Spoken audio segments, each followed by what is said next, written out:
سبيل الدموع سبيل مريح. Alhamdulillah, pagi raya ini Abang Himi dan keluarga masak nasi kuning homemade dengan ikan tongkol masak gulai. So Alhamdulillah, syukur sangat-sangat hari ini kita semua diberikan kesempatan meraihkan salah satu hari raya yang besar bagi umat Islam, iaitu Hari Raya Aidiladha.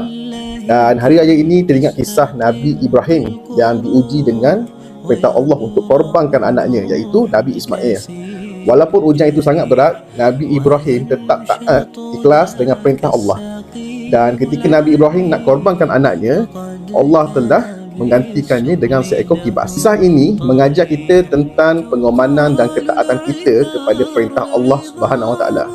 Dan dalam konteks kehidupan pula, tidak ada jalan mudah untuk kita capai sesuatu di mana kita perlu korbankan masa kita, tenaga dan wang ringgit untuk kita capai sesuatu yang kita hendakkan. Betul tak?